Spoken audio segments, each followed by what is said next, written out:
স্বাগত দর্শক, একাত্তর জার্নালে আপনাদের সাথে আছে আমি দানিয়া রহমান। সংবাদ পর্যালোচনা ভিত্তিক নিয়মিত অনুষ্ঠানে আমরা খবরের নানান বিষয় বিশ্লেষণ করি। পত্রপত্রিকা, টেলিভিশন, ডিজিটাল মিডিয়া ও নিউজ পোর্টালে যেসব খবর শিরোনাম হয়ে থাকে তা আমরা জানিয়ে দিই। সেই খবরের সাথে যুক্ত মানুষদের আমরা সংযুক্ত করি আমাদের আলোচনা টেবিলে। আমাদের স্টুডিও এবং অনলাইনে সংযুক্ত থাকা অতিথিরা সেসব খবরের গভীরে ঢোকেন। আজ আমাদের সাথে আছেন স্টুডিওতে রাজনৈতিক বিশ্লেষক সাখাওয়াত হোসেন শান্ত। অনেক ধন্যবাদ যুক্ত হয়েছেন এবং সময় দিয়েছেন আমাদেরকে।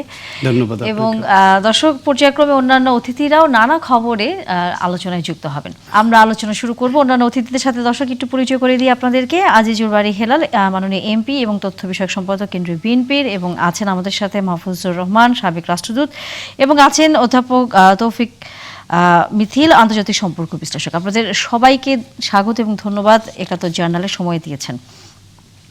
আলোচনা আসলে যেটা নিয়ে আমরা শুরু করি না কেন, সেটি হচ্ছে রাজনীতির খবরটি আসলে সবার মধ্যে থাকে এবং সেটি নিয়ে আলোচনা আসলে শুরু করলে পরে হয়তো আলোচনা একটু অন্যরকমই হয়। সেটি হচ্ছে মির্জা ফখরুল ইসলাম আলমগীরের একটি বক্তব্য আসলে আমরা দেখছিলাম। তিনি বলছিলেন যে আওয়ামী লীগের যেই কার্যক্রম সেটি বন্ধই থাকবে, সেটি তিনি বলেছেন। কিন্তু এটি নিয়ে বিভিন্ন গণমাধ্যম ছাড়াও সামাজিক যোগাযোগ মাধ্যম আসলে কিছু কিছু ওই যে ক্লিপ অথবা একটা কোটেশন দিয়ে বলতে থাকে নানা রকম খবর, যে হয়তো ভেতরে ভেতরে আওয়ামী লীগকে এক ধরনের আবারও সামনের দিকে নিয়ে আসার জন্য হচ্ছে বিএনপি কাজ করছে, এরকম বিরোধী দলও অনেক ধরনের মন্তব্য করেন, তারা বলেন। আসলে আপনার দৃষ্টিতে আসলে ঘটনাটা কি? আপনাকে ধন্যবাদ এবং আলোচনায় সম্মানিত আলোচক যারা আছেন, হেলাল ভাই সহ, তাদের জন্য শুভেচ্ছা রইল। যারা শুনছেন সবার জন্য শুভকামনা। আওয়ামী লীগ প্রশ্নে আসলে সরকার এককভাবে কোনো সিদ্ধান্ত এখন নিতে পারবে না, কারণ গণ অভ্যুত্থানে পরাজিত গণহত্যাকারী একটা রাজনৈতিক শক্তি, তারাই গণহত্যার পর আর আসলে রাজনৈতিক শক্তি হিসেবে নেই।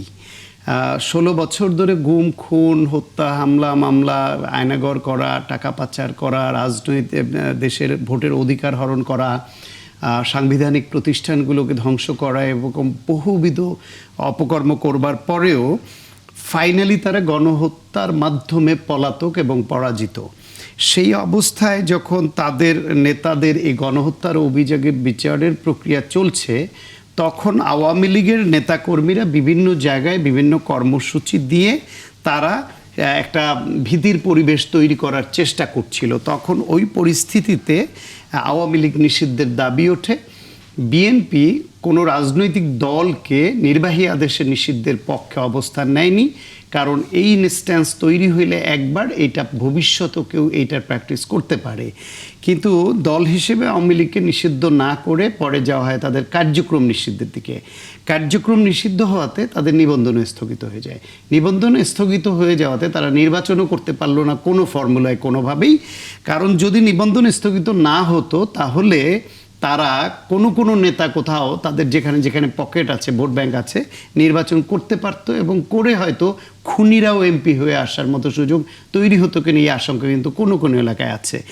সেই হিসেবে তখন এই যে নির্বিঘ্নভাবে যে বিচার নিরপেক্ষভাবে সেটা বাধাগ্রস্ত হতো কিনা, ফলে তাদের কার্যক্রম নিষিদ্ধটা ছিল সময়ের দাবি এবং এখনো পর্যন্ত সেটা বহাল সময়ের কারণেই কার্যক্রম নিষিদ্ধ থাকা উচিত। এই জন্য যে আওয়ামী লীগের মধ্যে এখনো আপনি কোনো অনুতপ্ত হয়েছে এমন কোনো ভাব দেখবেন না।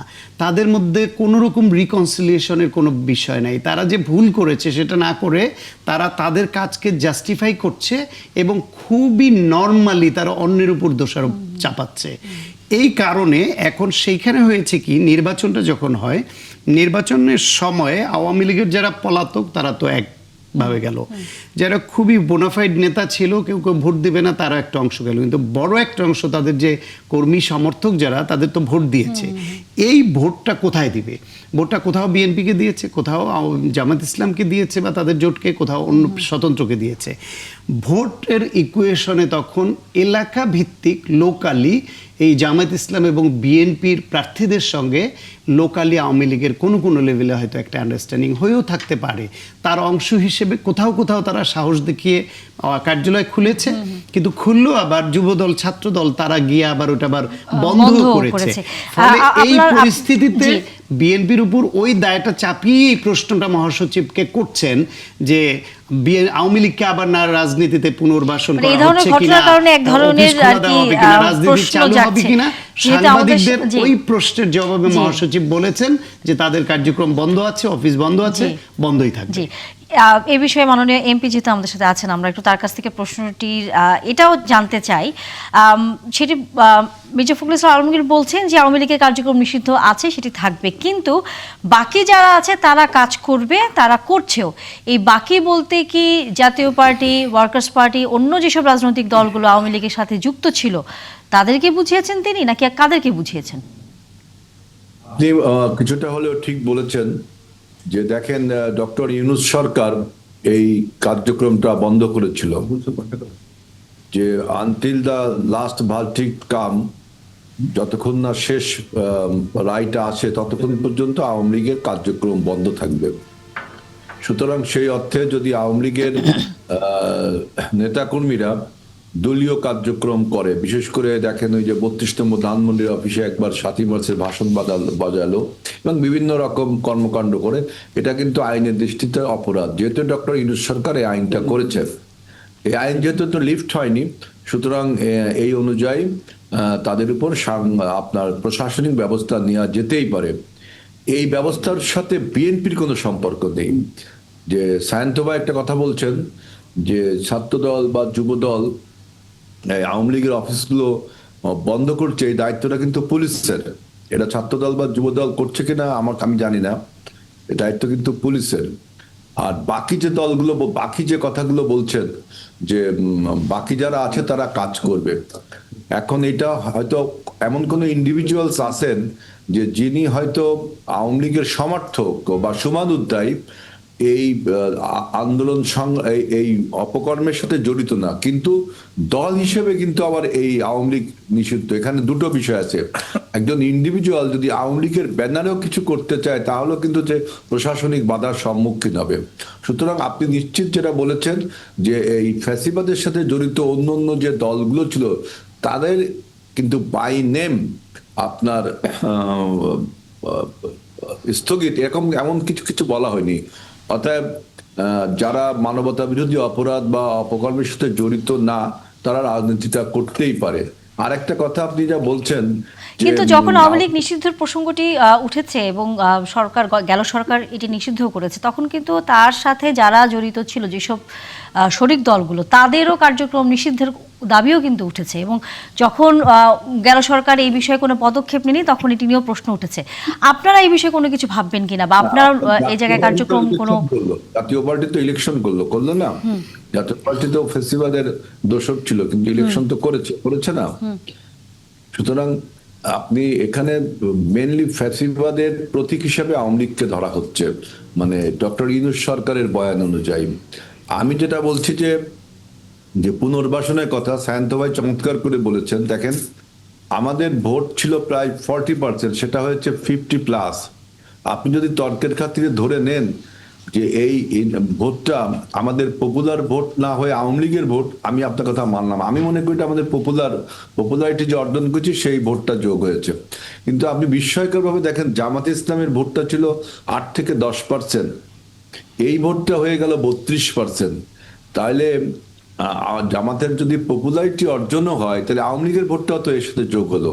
সুতরাং পুনর্বাসনের কথা কিন্তু কাউকে আপনি এককভাবে দায়ী করতে পারবেন না। তবে আমার দৃষ্টিতে যে আওয়ামী লীগের যে সমস্ত সমর্থক কর্মীরা দেশের ভিতর আছে, তা তো সবাই পালিয়ে যায়নি, তারা কাউ না কাউকে তো ভোট দিয়েছে, ভোটে অংশগ্রহণ করেছে।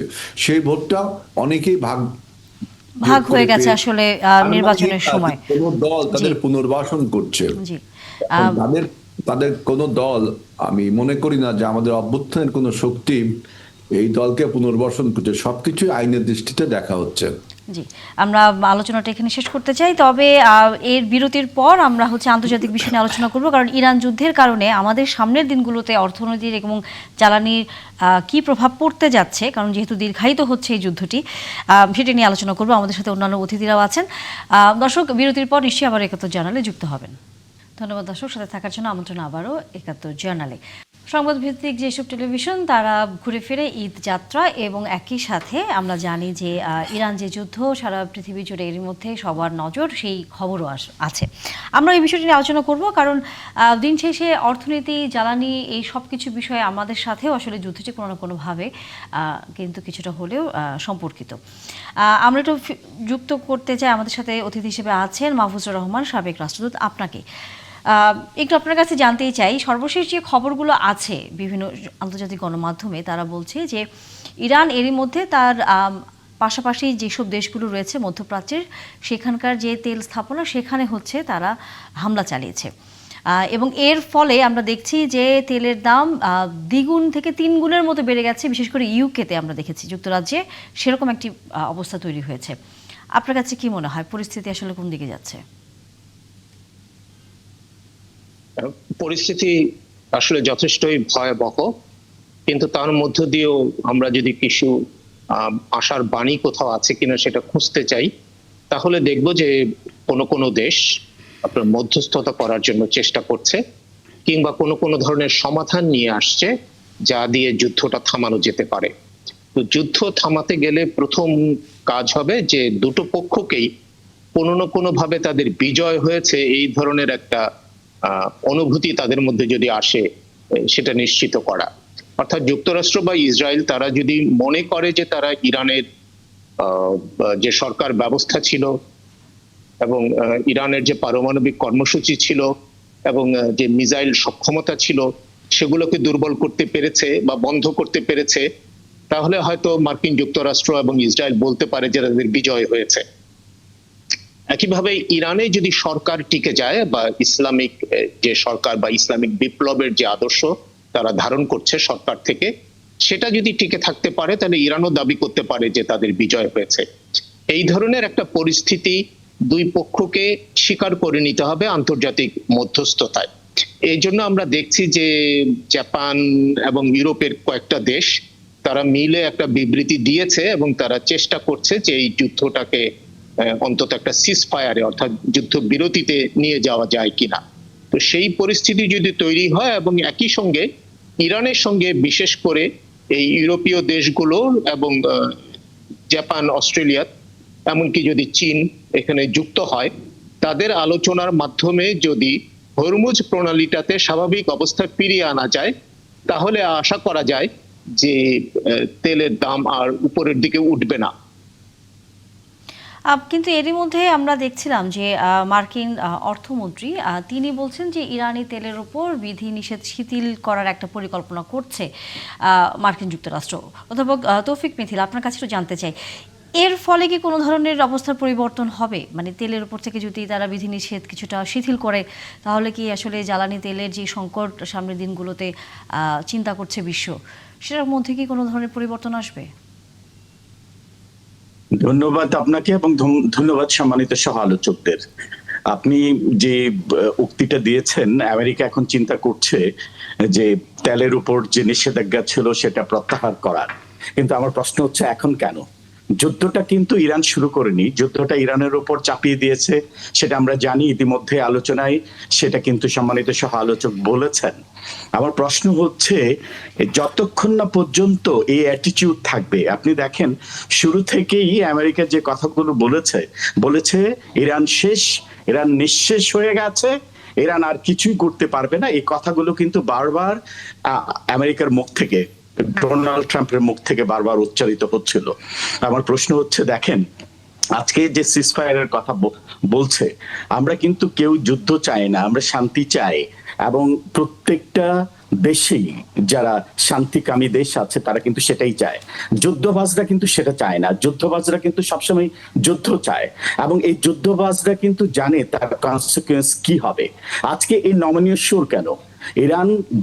ইরানকে যখন এই যুদ্ধটা চাপিয়ে দেয়, ইরানের যখন কোনো চয়েস ছিল না, আজকে দেখেন কেন ইরানের সবচাইতে বড় গ্যাস মাইনে কেন সেখানে আক্রমণ করা হলো। ইরান কিন্তু ইতিমধ্যে বলেছে আমরা যদি আক্রান্ত হই আমরাও আক্রান্ত করব। এই কথাগুলো কিন্তু বারংবার বলেছে এবং এটা কথার মধ্যেই শুধু রাখিনি। আপনি দেখেন যেখানে ইসরায়েলি সাধারণ জনগণ ব্যাংকারে যে লুকিয়ে যাচ্ছে। আজকে কি দেখলেন? ইরানের জনগণ কিন্তু নিশ্চিত মৃত্যু দেখেও তাদের দুজন নেতাকে শ্রদ্ধা জানাতে লক্ষ লক্ষ মানুষ ওপেন স্পেসে এসে কিন্তু শ্রদ্ধা জানাতে এসেছে। ওরা কিন্তু মৃত্যুকে তোয়াক্কা করে, ওরা মৃত্যুর ভয় না করে কিন্তু এগিয়ে এসেছে। ইরান যা বলছে তা কিন্তু করছে। এটা যেন জানার পরেও কেন ইরানকে আক্রান্ত করা হচ্ছে? আমরা যদি সত্যিকার অর্থে যারা মধ্যস্থতা করছে, আমার মনে হয় আগে মেক শিওর করতে হবে আমেরিকা কি চাচ্ছে। আমেরিকা যদি সিজ ফায়ারের নাম করে আবার আক্রান্ত করে, এটা কনসিকুয়েন্স কিন্তু খারাপ দিকেই যাবে। সত্যিকার অর্থে এই যুদ্ধটা আবারও আমি বলছি ইরানের উপর চাপিয়ে দেওয়া হয়েছে। এই চাপিয়ে দেওয়া যুদ্ধ যার কোনো চয়েস থাকে না, যার কোনো অল্টারনেটিভ থাকে না, সে কিন্তু এটা করবেই, তার কোনো চয়েস নেই। আজকে দেখেন সৌদি আরবের যে ফরেন মিনিস্টার যে কথাগুলো বলেছে, ইরানকে ব্লেম করেছে, পাশাপাশি ওনার একটা স্টেটমেন্ট আসা উচিত ছিল ইরানকে চাপিয়ে দেওয়ার যুদ্ধ যেটা ইসরায়েল এবং আমেরিকা যেটা করেছে সেই কথাটাও কিন্তু আসা উচিত। ইরান কিন্তু বাধ্য হয়েছে সেটা করতে তার অ্যালায়েন্সকে, কারণ এটা করেছে এজন্য ইরানকে যেন আর আক্রান্ত করা না হয়।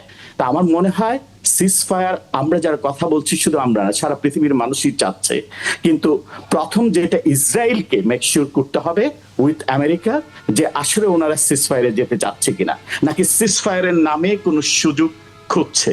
কারণ ইরান স্বাভাবিকভাবেই তাদের যে বিশ্বাসের জায়গাটা, আস্থার জায়গাটা, আমার মনে হয় ইরান ইতিমধ্যে হারিয়ে ফেলেছে, যার কারণে কিন্তু ইরান সিজ ফায়ারে যেতে চাচ্ছে না বলে আমার মনে হয়।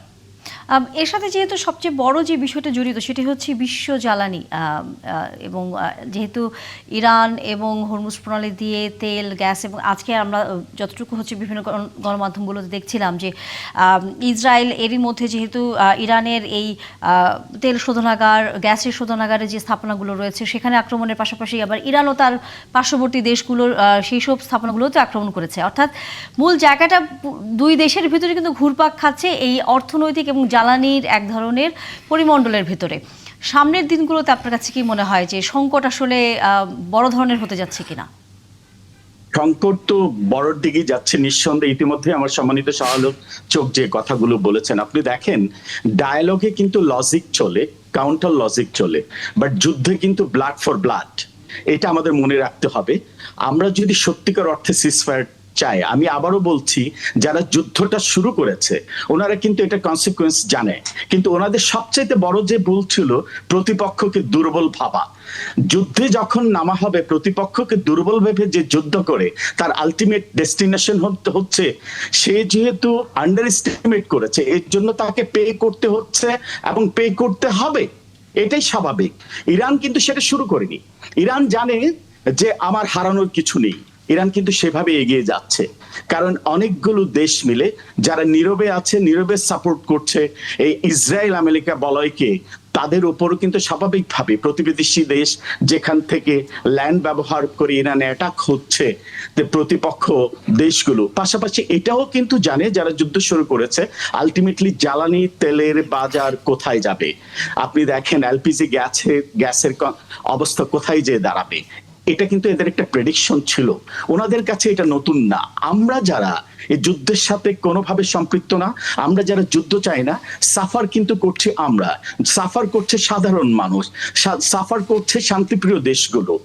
এই গ্যাসের দাম, তেলের দাম যেভাবে হাঁকিয়ে দিন দিন বাড়ছে, এবং এটা যে কোথায় দাঁড়াবে ইতিমধ্যে সম্মানিত আসলে আমি প্রশ্ন রাখতে চাই আজিজুল বারী হেলালকে, সেটি হচ্ছে যে কথাটা আপনি বললেন, দিন শেষে আমরা যারা বিশ্বের অন্যান্য ছোট ছোট দেশগুলো রয়েছি যারা যুদ্ধ চাই না, কিন্তু আমাদেরকেও আসলে এই বড় বড় দেশগুলোর এই ধরনের যুদ্ধের আক্রান্ত বা জড়িত হয়ে যাওয়ার ফলে যে সংকটে আসলে আমরা পড়ি সেটি প্রথমেই আসে আমাদের আসলে অর্থনীতির উপরে, এবং একই সাথে যেহেতু এবার জ্বালানির বিষয়টিও সামনে এসছে, আমরা দেখেছি বর্তমান সরকার এই জ্বালানির সংকটটি যাতে সামনের দিনে না হয় তার জন্য নানা ধরনের ব্যবস্থা নিয়েছে। রেশনিং ব্যবস্থা আমরা দেখেছি, আবার সেটি তুলেও দেওয়া হয়েছে, মজুদের কথা বলা হয়েছে, বেশ কিছুদিন আছে মজুদ। কিন্তু যেটি হচ্ছে সবারই আশঙ্কার জায়গা যে বিশ্বে যখন এ ধরনের জ্বালানি সংকটটি তীব্র হতে থাকছে, এটা আসলে আমরা বলতেই পারি সামনে হয়তো আরও তীব্রতা আমরা দেখতে পাবো, আমাদের মতো দেশের জন্য কি পরিকল্পনা আছে বর্তমান সরকার, সেটি আসলে আমাদের সাধারণ মানুষ একটু জানতেই চায়।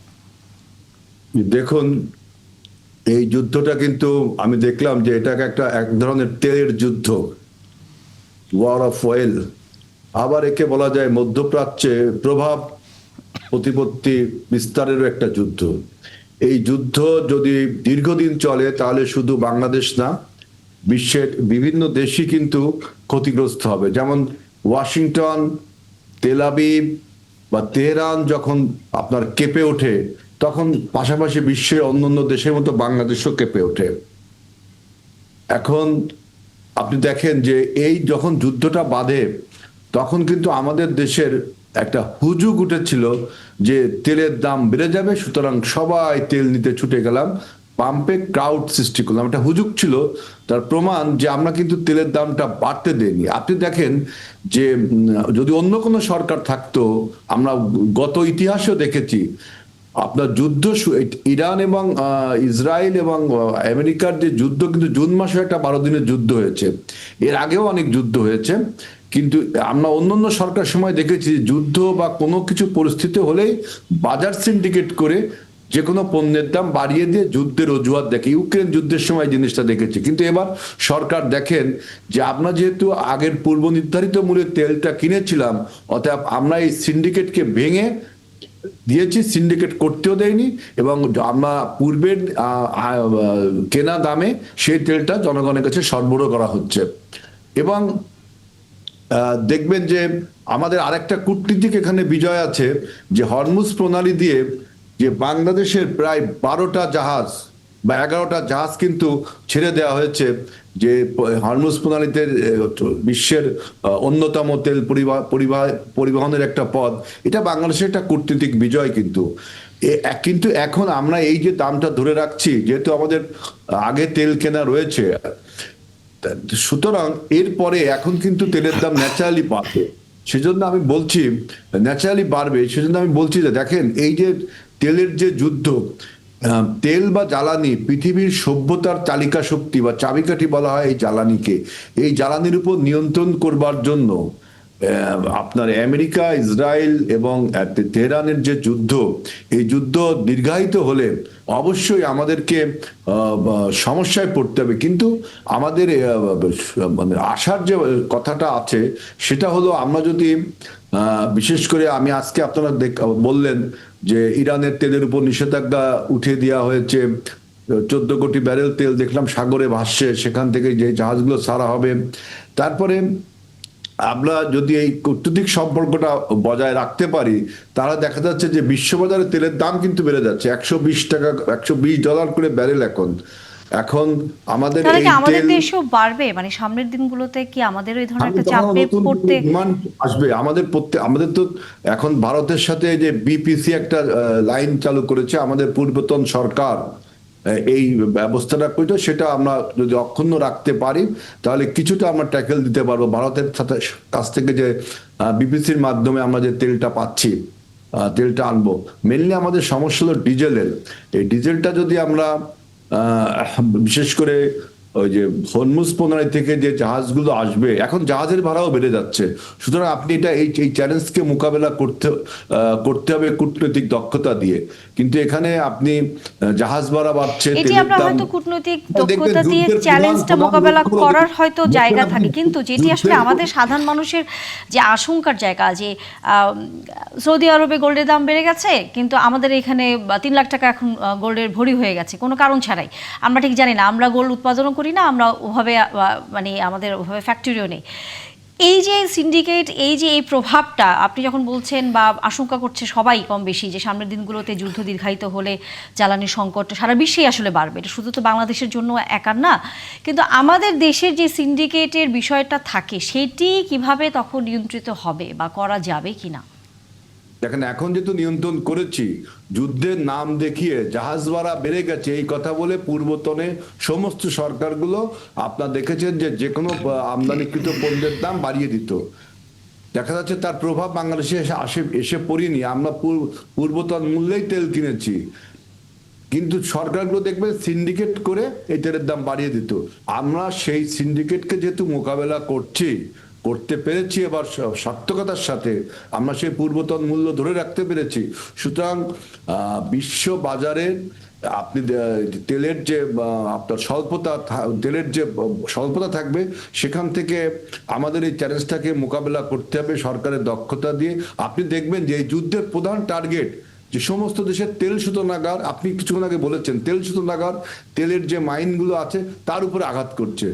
তো এইটা এইটা এইটা এইটা আমাদের সবার জন্য একটা বিপজ্জনক হবে, কারণ সভ্যতার চালিকা শক্তি জ্বালানি, এই জ্বালানির উপরে আঘাত করে আমরা মজুত করার বিষয়ে কোনো পরিকল্পনা আসলে নিচ্ছি কিনা এখন বাংলাদেশে তো তো আপনি দেখেন, বাংলাদেশে 15 থেকে 20 দিনের মজুত করার আমাদের 3টা রিফাইনারি, পদ্মা, মেঘনা, যমুনা, এখানে আপনি 15 থেকে 20 দিনের মজুত করতে পারেন। আপনার তো ব্যাপক মজুদের স্থান নেই, তাই না? আপনি সেই বিষয়ে কোনো ধরনের আসলে পরিকল্পনা সরকারের আছে কিনা, বা এই বিষয়টি যেহেতু সামনে যুদ্ধটি দীর্ঘায়িত হতে যাচ্ছে? আমি মনে করি যে বাংলাদেশের পেট্রোল এবং অকটেন যেহেতু আমরা নিজস্ব উৎপাদন করতে পারি, আমাদের শুধু এইটা আমদানি করতে হয়। আমরা এই মজুত করার এই মুহূর্তে তো আপনি কোনো কিছু মজুত করতে পারবেন না, তবে আমাদের এই পরিকল্পনা থাকা উচিত যে অন্তত এই রিফাইনারি গুলোতে যাতে আরো তেল মজুত করে রাখা যায়। আপনি তো পুরো দেশকে তেলের শোধনাগার বা তেল মজুদের কেন্দ্র করতে পারবেন না। আপনাকে এই বিশ্ব বাস্তবতাকে মেনে নিয়েই আপনাকে যাতে অসাধু ব্যবসায়ীরা কোনো মুনাফা না করতে পারে যুদ্ধের নাম করে, এই জন্য সরকারকে সতর্ক থাকতে হবে এবং কূটনৈতিক সম্পর্ক বজায় রেখে হরমুজ প্রণয় দিয়ে যাতে জাহাজগুলো সহজে আমাদের দেশে আসতে পারে, ওই পাশ থেকে আমাদের জাহাজগুলো আসে। ঠিক এই জায়গায় আমি প্রশ্ন করতে চাই মাহফুজুর রহমানকে, যে কূটনৈতিক সম্পর্কের যে জায়গাটি আপনার দৃষ্টিতে কি মনে হয় এই মুহূর্তে বিশ্বের এই পরিস্থিতিতে বাংলাদেশের কি ধরনের অবস্থান নেওয়া উচিত? এখানে তো বাংলাদেশের মতো বিশ্বের প্রায় সমস্ত দেশই কম বেশি এফেক্টেড হচ্ছে, এবং এই কেবলমাত্র আমাদের আজকের দিনটা চিন্তা করলে হবে না। এমনকি হয়তোবা দেখা যাবে যে মার্চ মাসটাও আমরা কোনোভাবে পার করে দিতে পারবো, এবং যুদ্ধ যদি আজকাল পরশু বা অল্প সময়ের 1 সপ্তাহের মধ্যে থেমেও যায়, কিন্তু তারপরেও ক্রাইসিসটা কিন্তু আসবে এপ্রিল মে মাসের দিকে। কারণ এই যে একটু আগে আপনি শুনলেন যে তেল শোধনাগার গুলোকে অ্যাটাক করা হয়েছে, তেলের খনিগুলো অ্যাটাক করা হয়েছে, এইটার এফেক্ট তো আমরা পেতে হয়তো আমাদের 1 মাস 2 মাস দেরি লাগবে। সুতরাং যুদ্ধ যদি এই মুহূর্তে থেমেও যায়, তারপরেও কিন্তু এর একটা ধাক্কা এসে 1-1.5 মাস পরে বাংলাদেশের অর্থনীতিতে পড়বে। তো সেই জন্য সরকারের কিছুটা হাতে যেহেতু সময় আছে, যেমন এই সংকটের শুরুতেই কিন্তু আমাদের মন্ত্রী মহোদয় একটা ভালো কথা বলেছেন, উনি শুরুতেই বলেছেন যে তেলের দাম বাড়ানো হবে না। তো এইটা কিন্তু একটা মেসেজ চলে গেছে সবার কাছে যে সরকার এটা মোকাবেলা করছে। এইটুকুই যে মোকাবেলা করার যে মেসেজটা পাবলিকের কাছে আসে, সেটা অনেক গুরুত্বপূর্ণ একটা জিনিস। কিন্তু এই জায়গায় আপনার কাছে কি মনে হয় যে আস্থা কি রাখতে পেরেছে কিনা জনগণ? কারণ আমরা দেখেছি পাম্পগুলোতে যেভাবে ভিড়, যেভাবে মারামারি, দুর্ঘটনা পর্যন্ত হয়েছে, মানুষও পর্যন্ত মারা গেছে। সরকার যেভাবে বলেছে তেল নেওয়ার যে নির্ধারিত একটি রেশনিং পদ্ধতি করে দিয়েছিল, সেটি কিন্তু শেষ পর্যন্ত খুব একটা যে সবাই মেনেছে এটা কিন্তু আসলে দেখা যায়নি। এইটা আমাদের একটা সাধারণ প্রবণতা, এতে কাউকে তো দোষারোপ করার কিছু নাই, কারণ প্রত্যেকেই নিশ্চিত হতে চায় যে তার ঘরে সবকিছু মজুদ থাকবে, সেটা চেষ্টা করেছে। কিন্তু পরবর্তীতে এই ঈদ উপলক্ষে সরকার যেটা ছাড় দিয়েছে, সেটাও তো আমি মনে করি যে জনগণের দুর্ভোগের কথা বা মানে দুর্ভোগ যাতে না হয় সেটা চিন্তা করে এই সরকার এই সিদ্ধান্ত নিয়েছে। এখানে আরেকটা বিষয় আপনার এটার সাথে একটু যুক্ত করে নিতে চাই, প্রশ্নটি হয়তো পরে ভুলে যাব, সেটি হচ্ছে যে আরেকবার আরেকজন অতিথি আমাদেরকে বিশেষজ্ঞ বলেছিলেন যে এই যে রেশনিং পদ্ধতিটি, সেটি মনে হচ্ছে তার দৃষ্টিতে যে একটু আগেই হয়তো এটি তুলে দেওয়া হলো, অর্থাৎ ঈদ এবং ঈদ পরবর্তী আরও কিছুটা দিন যদি এই বিষয়টি থাকতো, তাহলে মজুদ এবং সামনের দিনগুলোতে জ্বালানি তেল আসার যে প্রক্রিয়াটি সহজ হচ্ছে কিনা, এটি হয়তো একটু বোঝা যাওয়ার একটি সুযোগ ছিল। আপনার কাছে কি মনে হয়? না, এটা প্রাথমিক ধাক্কা একটা যেটা এসছে এবং পরবর্তীতে ঈদ উপলক্ষে এই ছাড়টা দেওয়া হয়েছে, আমার মনে হয় এটুকু ঠিক আছে। কারণ প্রধান ধাক্কাটা আমি যেটা অনুমান করছি যে 1-1.5 মাস পরে আসবে, এবং সেই রকম ক্ষেত্রে সরকারের হাতে যেহেতু সময় আছে, সরকার এখন একটা প্রায়োরিটি লিস্ট করতে পারে যে কোন কোন খাতকে সে অগ্রাধিকার দিবে। কেননা তেল হয়তো পাওয়া যাবে, গ্যাসও হয়তো পাওয়া যাবে, কিন্তু আন্তর্জাতিক বাজারে এর দাম বেড়ে যাবে। তো দাম বেড়ে যাওয়ার কারণে স্বাভাবিকভাবেই সরকার যেহেতু আমদানি করতে হয়, সরকারের উপর চাপ পড়বে, অর্থনীতির উপর চাপ পড়বে। কিন্তু এটা যদি আমরা নিশ্চিত করতে না পারি, অর্থাৎ ভর্তুকি দিয়ে হলেও এই সরবরাহটা নিশ্চিত করতে না পারি, তাহলে আমাদের জ্বালানি অর্থাৎ বিদ্যুতের মধ্যে চাপ পড়বে, বিদ্যুৎ উৎপাদনে, বিদ্যুৎ উৎপাদনে চাপ পড়লে আপনি দেখবেন যে শিল্প কারখানা অর্থাৎ গার্মেন্টস এর মধ্যে চাপ পড়বে এবং অটোমেটিক্যালি আমাদের এক্সপোর্টের মধ্যে তখন গিয়ে চাপ পড়বে। এবং আরো আবার একটি কথা পাশাপাশি অনেকে যদি বলছিলেন, দেখেন সামনে যেহেতু বড় মৌসুম আছে, কৃষির সেচের একটি এরপরে আপনার বিষয় থাকে। সারের উপর চাপ পড়া মানে হলো কৃষি খাতের উপর চাপ পড়বে, কৃষি খাতের উপর চাপ পড়া মানে হলো আপনার তখন আবার খাদ্য আমদানি করতে হতে পারে। সুতরাং হ্যাঁ, এটা একটা সিরিজ অফ অ্যাকশন শুরু হয়ে যাবে। আমরা আলোচনায় থাকবো, তবে বিরতির পর আবারও নানা বিষয় নিয়ে আপনাদের সাথে আলোচনা হবে। দর্শক, বিরতি নিচ্ছি ৭১ জার্নালে। বিরতিতে পর নিশ্চয়ই আবার দেখা হবে। ধন্যবাদ দর্শক, সাথে থাকার জন্য আবার আমন্ত্রণ ৭১ জার্নালে। আমরা যুদ্ধ নিয়ে কথা বলছিলাম, কারণ বড় বড় দেশগুলো যুদ্ধ করে, কিন্তু দিন শেষে দুর্ভোগে পড়ে আমাদের মতো যেসব ছোট দেশগুলো রয়েছে, শান্তিপ্রিয় দেশগুলো রয়েছে, তারাই। শান্ত ভাই, আপনার কাছে যেটা আসি সেটি হচ্ছে যে প্রসঙ্গটি আমাদের অন্যান্য অতিথিরা বলছিলেন, যে একটা পর্যায়ে যখন তেলের পাশাপাশি সামনের দিনগুলোতে খাদ্য সংকটের একটি জায়গা তৈরি হতে পারে যদি জ্বালানিটা পুরোপুরি নিশ্চিত করা না যায়, সেই হিসেব করে সেখানে আপনার কাছে কি মনে হয় যে সারের একটি বিষয় থাকে, ডিজেলের একটা বিষয় থাকে, বিদ্যুতের একটা বিষয় পুরোপুরি যুক্ত করেই তো পরে আমরা খাদ্য উৎপাদনে আসলে এক ধরনের কোনো সফলতা দেখতে পাই, সেটা নিয়ে সরকারের আসলে এখন থেকে কি ধরনের পরিকল্পনা নেওয়া উচিত? এইটা তো সারা পৃথিবীব্যাপী দেখেন, আপনাদের হেডলাইনই আছে যে ইরান যুদ্ধ নিয়ে বিশ্বব্যাপী বাড়তি 4.5 কোটি মানুষ চরম ক্ষুধার কবলে পড়তে পারে বলে আশঙ্কা করা হচ্ছে।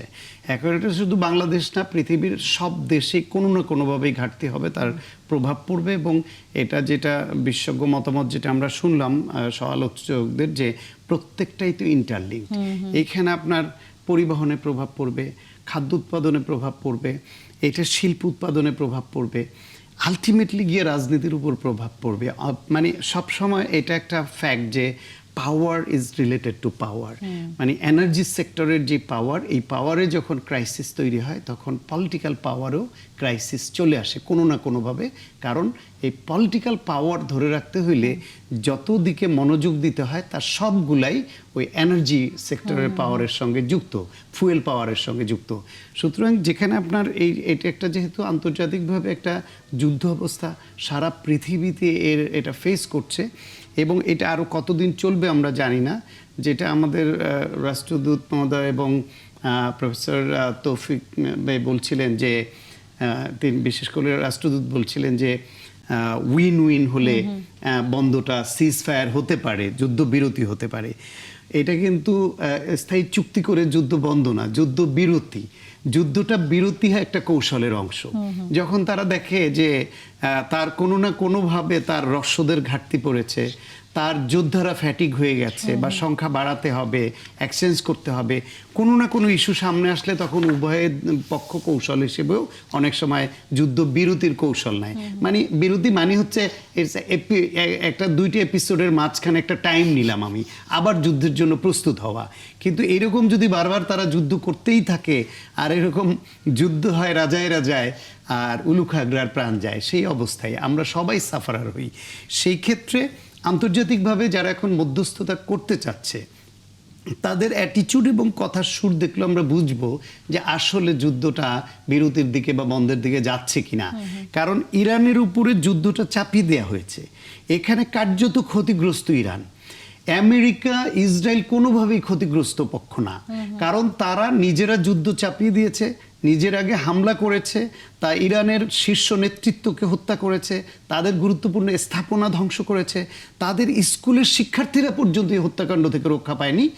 আর আমেরিকা যেহেতু যুদ্ধাস্ত্রের ব্যবসা করে, সেই জন্য এই যুদ্ধ তাদের একটা ব্যবসা ক্ষেত্র। যত বেশি যুদ্ধ হবে নিজেরাই চাপিয়ে দেখবো, অন্যদেরই হোক, তাদের ব্যবসা চলমান। তারা আবার এই তেল গ্যাস ক্ষেত্রগুলো তাদের দখলে নেয় এই যুদ্ধের মাধ্যমে। ফলে এন্ড রেজাল্টে গিয়ে আমেরিকা কখনোই কোনো যুদ্ধে এইভাবে ক্ষতিগ্রস্ত হয় না। হয়তো একটা দেশ থেকে তাদের গুটিয়ে যেতে হয়, তাতে আমরা আপাত দৃষ্টিতে মনে করি যে তাদের পরাজয় হয়েছে, কিন্তু অর্থনৈতিকভাবে আমেরিকা যুদ্ধে পরাজিত হয় না, তারা লাভবান হয় এবং তাদের মূল টার্গেট ওইটাও থাকে। একদিকে প্রভাব বিস্তার, আর একটা হলো অর্থনৈতিকভাবে লাভবান হওয়া। সেই দিক থেকে আমেরিকা তো কোনোভাবে ক্ষতিগ্রস্ত বা পরাজিত শক্তি না ওই সেন্সে, ইসরায়েলও তা না। সুতরাং যারা মধ্যস্থতা করছে তাদের টোনটা যদি এরকম হয় যে যুদ্ধ বন্ধ হবে, চুক্তি হতে হবে আন্তর্জাতিক মধ্যস্থতায়, এবং ইরানকে কম্পেনসেট করতে হবে যে তার উপর আপনি অন্যায়ভাবে আক্রমণ করে তার এই ক্ষতিগ্রস্ত করেছেন, এবং চাইলেই যেন আমেরিকা বা ইসরায়েল যখন তখন এই এটা চুক্তি শেষ চাপিয়ে দিতে পর্যন্ত না পারে, আসলে আবার মানানো যুদ্ধ যাবে কিনা না করতে সেই পারে। প্রশ্নটি অবশ্য থাকে। সেটা করতে না পারলে ইরান কিন্তু ইতিমধ্যে দেখিয়েছে যে আমেরিকা ইসরায়েল বা তাদের মিত্ররা যা ভেবেছিল যে ইরান আসলে নিঃশর্ত সেরকম আত্মসমর্পণ দুর্বল করিয়ে না। ফেলবে এত সহজে, সেটি পারেনি। এটা জিওগ্রাফিক্যাল কারণে হোক অথবা দীর্ঘদিন ধরে এই ইরানের আভ্যন্তরীণ প্রস্তুতির কারণে হোক, এবং তারা জানতো তাদের এই যুদ্ধ ফেস করতে হবে, ফলে তারা যুদ্ধের জন্য তাদের সৈনিক তৈরি করেছে। ফলে এটা এত সহজ হবে না। ইরানের আর বিশেষ হারানোর কিছুও নাই, ফলে আমেরিকার হারানোর অনেক কিছু আছে। এখানে পে করতে হবে আমেরিকাকে, পে করতে হবে ইসরায়েলকে এবং তাদের বন্ধুদের। সুতরাং এটা এত সহজ হবে না। আর আমাদের প্রস্তুতি থাকতে হবে এবং জনগণকেও তৈরি করতে হবে। সরকারের যেরকম প্রস্তুতি লাগবে যে কিভাবে কৌশলগতভাবে এটা ট্যাকেল করবে, পাশাপাশি জনগণকে প্রস্তুত করতে হবে যে এই সংকটটা আমরা তৈরি করে নিই এবং চাইলেই আমরা মুহূর্তের মধ্যে সব সমাধান করতে পারবো না। যেমন আপনি বলছিলেন যে রেশনিং নিয়ে বলছিলেন যে এই রেশনিংটা ঈদের সময় করে এটা আর্লি হলো কিনা, আরো পরে করতো কিনা কোনো বিশেষজ্ঞ বলছেন। ঈদের সময় এখন যদি আপনার রেশনিং প্রথাটা বন্ধ না করতো, পরিবহন খাতে নৈরাজ্য আরো অনেক বেড়ে যেত। গাড়িগুলো, পাবলিক সার্ভিসের গাড়িগুলোকে তেল দিতে পারতো না, তারা গাড়ি বন্ধ করে দিত, যাত্রী যেতে পারতো না, সারা দেশ এই ঈদের সময় একটা হাহাকার তৈরি হতো। সুতরাং এইটা সরকারের কৌশল এবং সাকসেসফুলি দে হ্যাভ ডান ইট। এইভাবে সরকার তাদের কৌশল লাগবে, আর জনগণকে মানসিকভাবে তৈরি করতে হবে লজিক্যালি ফ্যাক্টস ফিগার দিয়ে যে এই যুদ্ধ আমাদের না, এই যুদ্ধ বাইরের, এবং আন্তর্জাতিকভাবে আমরা এর শিকার, আমাদেরকে সাশ্রয়ী হতে হবে। এবং আমাদের এরকম পরিস্থিতি তৈরি হইলে সিন্ডিকেট না করে আমরা হুজুগে না মেতে সবাই এটাকে সহজভাবে নিয়ে কিভাবে আপনার মোকাবেলা একটা করব প্রশ্ন মনে হয় সেটা আমাদের করতে হবে। মাননীয় সংসদ সদস্যের কাছেও ছিল। না, সেটা হলো আমি তেল- আসলে জানি না, এটা জি। আপনাদের কাছেও সংবাদ হ্যাঁ। মাধ্যমে যারা আছেন বিশেষজ্ঞ, যে রাশিয়া থেকে তেল আনার জন্য যে আমেরিকার একটা অনুমোদন লাগে, এটা ইউরোপীয় ইউনিয়নভুক্ত দেশগুলোরও লাগে, এরকম একটা পরিস্থিতি তৈরি করে রেখেছে। সেই ক্ষেত্রে আমরা অনুমোদন চেয়েছিলাম, ওইটা কোন পর্যায়ে আছে আমি ঠিক জানি না। হেলাল ভাই জানেন কিনা? আমি বলেছি যে এই যুদ্ধে আমাদের যে সম্ভাবনাটা আছে, মানে তেলের বা জ্বালানির সেটা হলো যে আমরা একটা বিকল্প জ্বালানি ব্যবস্থা, বিশেষ করে এই যে আমরা যে ফসিল ফুয়েল, এর থেকে আমরা যদি রিনিউয়েবল এনার্জি তৈরি করতে পারি, বা নিজস্ব গ্যাস অনুসন্ধান, নিজস্ব এটা আমরা যদি করার একটা সুযোগ হচ্ছে, এবং বাজারের একটা বৈচিত্র্যকরণ। যেমন আমরা এখন যদি শুধু আপনি এই সমস্ত দেশের উপর মধ্যপ্রাচ্যের উপর নির্ভরশীল না হয়ে যদি অন্য কোনো গন্তব্য, যেমন ব্রুনাই, সিঙ্গাপুর, এখান থেকে আপনি যদি আনতে পারেন। আরেকটা হলো যে আমাদের যে গভর্নমেন্ট এটা উদ্যোগ হতে পারে, যেমন আমরা IMF থেকে, তারপর ইসলামী উন্নয়ন ব্যাংক থেকে যদি মানে আপনার স্বল্প সুদে ঋণ নিয়ে আমরা আমাদের জ্বালানি মজুত রাখতে পারি, জ্বালানি আমদানির একটা সুযোগ আমাদের থাকে। এই যে তিনটা ব্যবস্থার কথা বললাম, যে বিকল্প জ্বালানি, বিকল্প বাজার তৈরি করা, তারপর সরকারের একটা ইনিশিয়েটিভ নেওয়া যে আমরা ইসলামী ব্যাংক, তারপরে IMF থেকে, ইসলামী উন্নয়ন ব্যাংক যেটা, এখান থেকে আমরা লোন নিয়ে সাশ্রয়ী মূল্যে জ্বালানি আমদানির সুযোগ আমাদের থাকে। এইগুলো ছাড়া আমি অন্য কোনো চিন্তা আমার মাথায় আসছে না। কারণ তেল হলো, আমি প্রথমে বলেছি যে আপনার সভ্যতার একটা চালিকা শক্তি এই তেল। এবং দেখবেন যে যুদ্ধটা হচ্ছে সমস্ত তেলের খনির উপরে, তেল শোধনাগারের উপরে আক্রমণ করা হচ্ছে।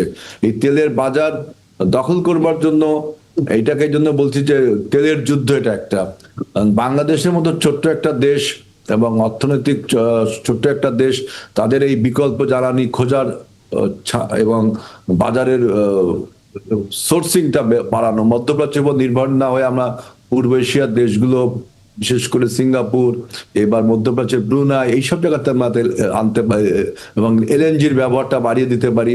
এইভাবে আমাদের এই সমস্যার সমাধান করতে হবে যদি যুদ্ধ লিঙ্গারিং বা লঙ্গার টাইমের জন্য হয়। সামনের দিনগুলোতে বিকল্প আরো অনেকগুলো দেশের সাথে সরকার হয়তো উদ্যোগী হবে কূটনৈতিক দিক থেকে এই সংকটটি মোকাবেলা করবার জন্য। রিনিউয়েবল এনার্জি, এখানে বিকল্প জ্বালানি, রিনিউয়েবল এনার্জিতে মন দিতে হবে। আপনার শুধু ফসিল ফুয়েলের উপর নির্ভর করলে হবে না, রিনিউয়েবল এনার্জিতে আমাদের মনোযোগ দিতে হবে। নিশ্চয়ই সেই বিষয়ে আমরা সামনের দিনগুলোতে ভেতরে সরকারের পদক্ষেপ দেখতে পাবো এবং সাধারণ মানুষের ভেতরে একটা স্বস্তিকর জায়গা হয়তো তৈরি হবে। ধন্যবাদ আজিজুল বারী হেলাল, যুক্ত হয়েছেন আপনি আমাদের সাথে। আগামীতে আবারও কথা হবে, তবে অন্যান্য অতিথিরা থাকবেন, কারণ যুদ্ধের আরও বেশ কিছু খবর নিয়ে আপনাদের সাথে আলোচনা হবে। দর্শক, ৭১ জানুয়ারি বিরতির পর আবারও আলোচনায় হবে আপনাদের সাথে। ধন্যবাদ দর্শক, সাথে থাকার জন্য আবারও আমন্ত্রণ ৭১ জার্নালে। আমরা আমাদের অতিথিদের কাছে ফিরতে চাই। অধ্যাপক তৌফিক, আপনার কাছে আসলে এই বিষয়টি নিয়ে আলোচনা করতেই চাই। সেটি হচ্ছে যে বিভিন্ন সামাজিক যোগাযোগ মাধ্যম, বিশেষ করে ইউরোপের থেকে শুরু করে মার্কিন যুক্তরাষ্ট্র, তারা একটি খবর দিয়েছে সামাজিক যোগাযোগ মাধ্যমে, তবে সেটির এখনও পর্যন্ত কোনো সত্যতা পাওয়া যায়নি এবং এখন সেই খবরটাও দেখা যাচ্ছে না। সেটি হচ্ছে যে নেতানিয়াহু মারা গেছেন, এবং এটিকে আবার বিশ্বাসযোগ্য করবার জন্য এআই দিয়ে এক ধরনের ভিডিও সামাজিক যোগাযোগ মাধ্যমে ছেড়ে দেওয়া হয়েছে, যেখানে নেতানিয়াহু মারা যাওয়ার কথা বা বেঁচে থাকার বিষয়টি, যেহেতু মার্কিন যুক্তরাষ্ট্র আমরা জানি যে সারা দুনিয়ার সামাজিক যোগাযোগ মাধ্যম তারাই আসলে নিয়ন্ত্রণ করে, তাই বিভিন্ন গণমাধ্যম বলছে যে এ ধরনের গুজব হোক বা সত্যি কথাই হোক না কেন, সেটি যখন সামাজিক যোগাযোগ মাধ্যমে এসেছে তার কিছুক্ষণ পরেই দেখা যাচ্ছে সেই ফিডটি আর কোথাও বা সেই জিনিসটি কোথাও পাওয়া যাচ্ছে না। আপনার কাছে যেটি জানতে চাই, সত্যিকার অর্থে যদি নেতানিয়াহু মারা যান, তাহলে আসলে যুদ্ধের অবস্থা কি হতে পারে বা ইসরায়েলের আসলে কি অবস্থা হতে পারে? ধন্যবাদ আপনাকে। আসলে নেতানিয়াহু মারা গেছে কি যায়নি, ব্যাপারটা কিন্তু অফিসিয়াল কোনো স্টেটমেন্ট ইসরায়েল থেকে এখনো দেয়নি। আমরা সোশ্যাল মিডিয়াতে এটা গত এক সপ্তাহ যাবতই দেখছি। আসলে সোশ্যাল মিডিয়ার এই নিউজের উপর আমরা কতটুকু রিলাই করতে পারছি, প্রথমত হচ্ছে এটা। আর যদি মারাও যায় আর ইসরায়েল থেকে যদি কোনো অফিসিয়াল স্টেটমেন্ট আসেনি, আমাদের কিন্তু আলটিমেটলি সেটা কি ট্রাস্ট করতে হচ্ছে যে মারা যায়নি। আবার মারা গেলেও ওরা হয়তো স্ট্র্যাটেজিক কারণে সেটা হয়তো পাবলিশ করতে চাচ্ছে না। এটাতে যে খুব বড় ধরনের ইম্প্যাক্ট আসবে এই মুহূর্তে যুদ্ধ যেটা চলমান, আমার কাছে মনে হয় না। আপনি দেখেন, ইরানের পাশাপাশি ইরানের কথা যদি চিন্তা করেন, ইরানের যে মুখপাত্র উনি স্পষ্টত বলেছেন ইরানের টপ লেভেলের নেতা কয়জন মারা গেছে, কয়জনকে মেরেছে সেটা আসে যায় না, কারণ একটা সিস্টেম দাঁড় করানো হয়েছে, যে সিস্টেমই বলে দিবে কাউকে মেরে ফেললে তারপর নেক্সট কে হবে। এখানে 10 জন হতে পারে, 100 জন হতে পারে। ইতিমধ্যেই কিন্তু ইরানের টপ লেভেলের অনেক নেতাকে কিন্তু হত্যা করা হয়েছে, এবং তারপরে কিন্তু ইরানের সিস্টেম থেমে থাকেনি। হয়তো ইসরায়েলেরও সেরকম একটা থাকতে পারে, ওরা হয়তো ওদের স্ট্র্যাটেজিক কারণেই হয়তো সেটাকে পাবলিশ করছে না। যতক্ষণ না পর্যন্ত আমরা অফিসিয়াল স্টেটমেন্ট পাবো ইসরায়েল থেকে, আমার কাছে মনে হয় এটাকে আমরা কোন ভাবে বিশ্বাস করব? আমরা তো সোশ্যাল মিডিয়ার শুধুমাত্র অথেন্টিক নিউজ ছাড়া, যেটাকে ধরেন এটা যদি সিএনএন, বিবিসি, আল জাজিরা হতো, যেটার উপর আমরা রিলাই করতে পারতাম, সোশ্যাল মিডিয়ার এই নিউজের উপর আসলে আমরা কতটুকু রিলাই করতে পারবো? হ্যাঁ, কিন্তু নেতানিয়াহুর বন্ধু ট্রাম্প সাহেব তো অহরহ আসছেন, কথা বলছেন। নেতানিয়াহু কোনো কথাও বলছেন না, বা কোথাও দেখা যাচ্ছে না, যে কারণে এই সন্দেহ হোক গুজব হোক এটা ডালপালা ছড়াচ্ছে। আচ্ছা, এখানে সামন্ত ভাই আমার কাছে যেটা মনে হয়, উনি তার নিরাপত্তার ইস্যু নিয়ে সে শঙ্কিত হতে পারে, কারণ ওরা তো ইরানের সব টপ লিডারদের হত্যা করছে, তার মাঝে তো ভয় থাকবেই। আর সবসময় যুদ্ধবাজরা ভীতু হয় এবং নিজেদেরকে আত্মরক্ষা করার চেষ্টা করে। ওরা কিন্তু শুধু নিজেদেরকে আত্মরক্ষার জন্য সবচেয়ে বেশি ব্যস্ত থাকে। সেই স্ট্র্যাটেজিক কারণে এমনও আছে সে তার লোকেশন, সে কোথায় আছে, এগুলো হয়তো জেনে যেতে পারে, এই কারণে হয়তো নাও বলতে পারে। আবার পাশাপাশি এটাও হতে পারে সে হয়তো জীবিত না থেকেও, যেটা আপনি এআই দিয়ে তার কফি খাওয়ার দৃশ্য দেখিয়েছে, যেখানে আমরা দেখেছি 5টা আঙ্গুলের জায়গায় 6টা আঙ্গুল দেখা গিয়েছে, 6টা আঙ্গুল দেখা গিয়েছে, এটাও হতে পারে। তো আমার কাছে মনে হয় এইটা খুব বড় ইস্যু না, যেখানে হাজার হাজার মানুষকে হত্যা করছে, স্কুলগামী বাচ্চাদের হত্যা করছে। এখানে একজন নেতানিয়াহু মারা গেছে কিনা এটা আমার কাছে ব্যাপার না। আমার কাছে কিন্তু যে বাচ্চাটাকে মেরেছে, যে সিভিলিয়ানকে মেরেছে, তার যে আমি বলবো ভ্যালু তার চেয়ে নেতানিয়াহুর চেয়ে অনেক বেশি। সে একটা যুদ্ধবাজ, সে মরে গেলে তো মানুষ ক্ষান্ত হবে, মানুষ তো খুশি হবে।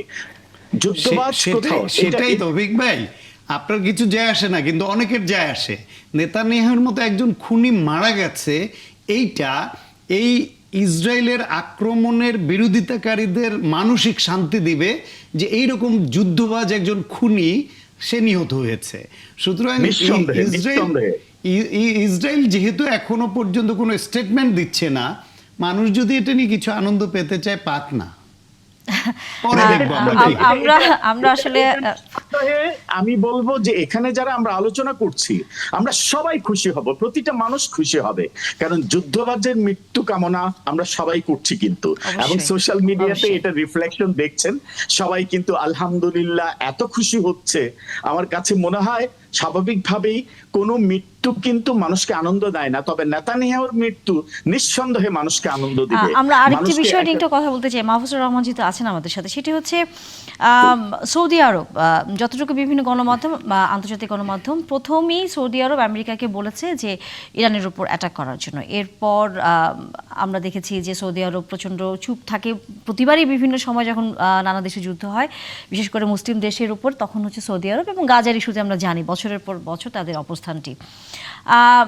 আজকে সৌদির যে পররাষ্ট্রমন্ত্রী এবং একই সাথে হচ্ছে 12টি মুসলিম দেশ তারা ইরানের বিরুদ্ধে বিষোদ্গার করেছে। তারা বলছে যে ইরান যদি সৌদি আরবের জ্বালানি ক্ষেপণাস্ত্রে হামলা চালায় তাহলে এবার পাল্টা হামলা চালাবে সৌদি আরব। এ ধরনের একটি বক্তব্য তারা দিয়েছে। আপনার দৃষ্টিতে আসলে কি মনে হচ্ছে? আমি আজকের এই বক্তব্যটি পুরোপুরি গ্রহণ ওইভাবে করছি না, এই কারণে যে আপনি দেখেন ইরান সবগুলো দেশ মধ্যপ্রাচ্যের সবগুলো দেশকেই কম বেশি আক্রান্ত করলেও সৌদি আরবে কিন্তু তারা তেমন ভাবে মিলিটারি অফেন্সিভ যে ক্যাম্পেইন সেটা চালায়নি। অর্থাৎ এই দেশগুলোর মধ্যে সৌদি আরব সবচেয়ে কম আক্রমণের শিকার হয়েছে ইরানের। এবং আপনার ইরানের সঙ্গে যে সৌদি আরবের একটা মধ্যস্থতা হয়েছিল চীনের মাধ্যমে, এরপর থেকে দেখা গেছে যে দুই দেশের মধ্যে সম্পর্কের একটা উন্নয়ন হয়েছিল। তো আমি ঠিক জানি না যে এই যুদ্ধে সৌদি আরব এই ধরনের কোনো উদ্যোগ গ্রহণ করবে কিনা, কিংবা শেষ পর্যন্ত সৌদি আরব ইরানের বিরুদ্ধে সক্রিয় অবস্থান নেবে কিনা, অথবা মধ্যস্থতার চেষ্টা করবে কিনা। সৌদি আরবের জন্য সবচাইতে সুবিধাজনক অবস্থান হতো সম্ভবত যদি সে মধ্যস্থতায় এগিয়ে আসতো। আপনাদের খেয়াল আছে অল্প কিছুদিন আগেই রাশিয়া এবং ইউক্রেনের যুদ্ধে মধ্যস্থতা করার জন্য সৌদি আরব কিন্তু একটা উদ্যোগ গ্রহণ করেছিল, যেটা সৌদি আরবের সাধারণভাবে ট্র্যাডিশনের সঙ্গে যায় না। সৌদি আরব এর আগে কিন্তু এরকম ভাবে বড় ধরনের মধ্যস্থতায় কখনো এগিয়ে আসেনি। তো সেই জন্য আমার কাছে মনে হয়েছে বরং যে সৌদি আরবের সামগ্রিকভাবে কূটনৈতিক চরিত্র একটুখানি পরিবর্তিত হয়েছে, এবং এই যুদ্ধে যদি তার প্রতিফলন দেখতে পাই তাহলে আমি বেশি খুশি হব। অবশ্যই আমরা সবাই আসলে আর অল্প কিছুদিন অপেক্ষা করতে হবে, আমরা সবাই খুশি হব, কারণ বারবারই যখন কোনো মুসলিম দেশ বা মিডল ইস্টের কোনো দেশের উপর আক্রমণ হয় সবাই কম বেশি তাকিয়ে আমরা থাকি যে সৌদি আরবের অবস্থানটা কি, তারা আসলে কোথাও প্রতিবাদ করছে কিনা, নাকি তারা সমঝোতা করছে, নাকি আসলে নীরব থাকছে। আপনিও নিজেও বলছিলেন যে অনেক দিন পর আসলে আমরা দেখেছি যে ইউক্রেনের সময় তাদের এক ধরনের কথা, যদিও ইরানের বেলায় আবার তারা ইরানকেই হুমকি দিচ্ছে। আলোচনা শেষ করতে হচ্ছে। অসংখ্য ধন্যবাদ, আপনারা যুক্ত হয়েছেন আমাদের সাথে, এবং শান্ত ভাই আপনিও যুক্ত ছিলেন। আলোচনা রাজনীতি এবং কূটনৈতিক এবং আন্তর্জাতিক তো হলোই, হয়তো সামনের দিনগুলোতে এই আলোচনা আরও দীর্ঘায়িত হবে। দর্শক, তখন নিশ্চয়ই আবারও ৭১ জার্নালে যুক্ত হবেন। ধন্যবাদ আজকের মতো।